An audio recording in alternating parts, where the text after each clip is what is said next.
Being able to control a horse is really empowering because someone with an average weight here is probably like around like 140 maybe, and you're controlling something that can be up to 2,000 pounds. When you're on a horse, you're riding it, you're guiding the horse. He still has some control, but it's like you're sharing. It's like a partnership. As I ride motocross, I know I have 100% control over a machine, but a horse is another living specimen, and you feel powerful on a horse, and that's one of the things I like about troop. It's just a lot of fun to do. There's really nothing else in the world like sitting on the back of a horse. Horses are unbelievably smart, and they all have their own set personalities. So your horse can be kind of like a trickster. It can be what we call a push-button horse, where it just does everything that it's told immediately after doing it. They are a calming influence, and they do respond to the way you are. And so we try and teach the kids that. We try and teach them, stay calm, keep your breathing going, stay relaxed, and you will find the horse will relax underneath you. We also teach them that remember that the horse is a prey animal, and it considers you to be a predator. And that sort of, wow, they don't think of that concept. And then they tend to then sort of be a little slower, a little bit more careful in the way they go around horses and move around them. It teaches kids not to run around, not to make hurried movements, because there's the leadership right there. If you do something like that, the horse will respond to it. It does teach them life skills. It teaches them how to deal with people. When you're dealing with horses, you really do learn a lot about yourself. You really boost your confidence.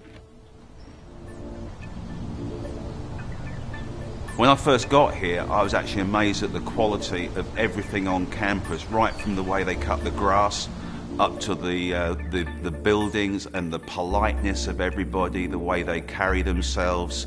It's on a comparison with Oxford or Cambridge or something like that. It's just a wonderful, wonderful place.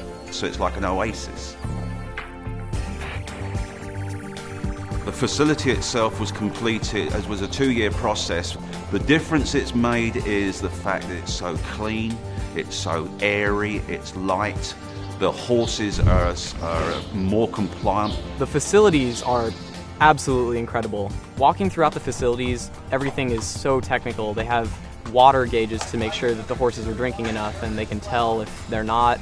The floors are set so that it doesn't hurt their feet. They have specific feeders to where they have to lean up on their back legs so they're not able to like colic or anything. Everything is so technical, and it's a definite improvement, and the horses are a lot happier.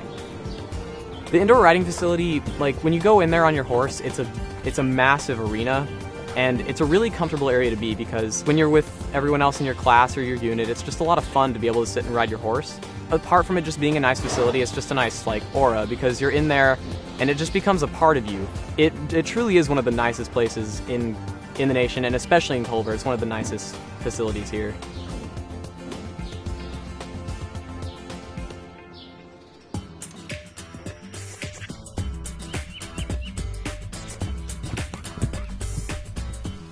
Where this school is unique is not only the military style of teaching and the military way they go about things, it's leadership. Leadership is huge at this school, and we basically teach leadership using the horse as a tool. Get your heels right to the ground, push your weight into the heels, bring your toes up. You've got to really treat that horse as you would probably a peer. The whole leadership program is huge. We teach confidence. We evaluate every child, every student. The instructors have been selected with either prior knowledge of teaching. Good, wrong lead again, back to trot. Ready to canter and go. Or they have accreditation, credentials. And we've been very picky on that and make sure the instructors are really hot on safety. We're hot on the leadership side of things. The instructors, they will look at you and they'll put you a horse you're capable of to be on and stuff without getting yourself hurt. The horseback instructors here are fantastic. They help you with every aspect of horseback riding. They help you from day one. They'll show you all the parts of a horse, just how to identify if there's an injury.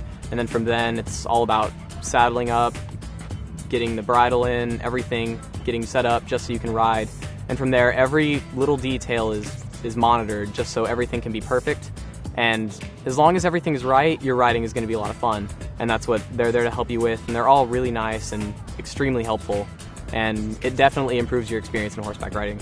We challenge them without frightening them. So therefore they then embrace that challenge, and they have their peers to help them, encourage, a lot of encouragement, a lot of positive reinforcement all the time, so that they want to come, they want to learn, and we find that they really embrace that system and come back for more. The troop hike is a wonderful tool as well. The kids love it out there because we take them out of this learning environment into more of a camping situation. We put the boys on a ride. It's very structured. It's like a cavalry movement, like they used to back in the day. They ride in formations. But it's all military movements, all military commands. They have their guide on. They sing their songs. It's a real nice atmosphere that we create. And we take them out to the local fields in this area where we actually perform cavalry manoeuvres. And then when we arrive at the campsite, they then have to work in teams. They have to take care of the horses first, take care of their equipment first. It really is the whole camping experience, as if it was a military cavalry unit out there on manoeuvres. And then they have the fun of the rec rides. We have mounted games in the evenings. We take an outdoor movie theatre system out there so they can lay on their cots at the end of a long, tiring day and watch a movie, almost like a drive-in. They really do enjoy it. So the boys now go out for 3 days, and then they come back, and we take out the girls' platoon. So they go for 2 days. And again, it's under canvas, exactly the same, and they have to organise themselves. The leadership model really kicks in. Great memories from the troop hike last year. When we're out there, all we do is we sleep in these huge tents, and we have our horses on picket lines. Everything that we do in the hike is centered around the horses. Like when we're here at Culver, everything is centered around classes and horses and social activities and sports. But while you're out there, it's all focused on the horses. And for troop, that's definitely what's important, because that's why we're here in troop, is to ride our horses. The troop hike is definitely a time where you can really bond as a unit, because when you're out there, aside from bonding with everyone in your unit, that's when you really are able to bond with your horse, because you spend so much time with your horse. But the troop hike is definitely the thing that bonds troop together the closest. Rough riding is riding without stirrups, bareback usually, but we put a pad on the horses to protect their backs, and they perform gymnastic sort of movements on those horses. But we teach them, using rough riding, how to fall and fall correctly. Rough riding, you get to do basically gymnastics while on a horse. It's a bunch of fun. They'll teach you everything you need to know. And we found that the students then are not frightened of riding, because if they're not frightened of falling, then they're not frightened of riding. And a lot of my best riders, especially in winter school, come through to the Lancer platoon or to the equestrians, as far as the CGA are concerned, have come through the rough riding program. And once you get people through the door, I think they see the quality and see what we have to offer. They're sold. They then go away and find out how they can get their children here. What I find rewarding about the job of horsemanship director is the team spirit of the troopers and the equestrians. It's the way that they make it worthwhile. You really feel like you're doing something.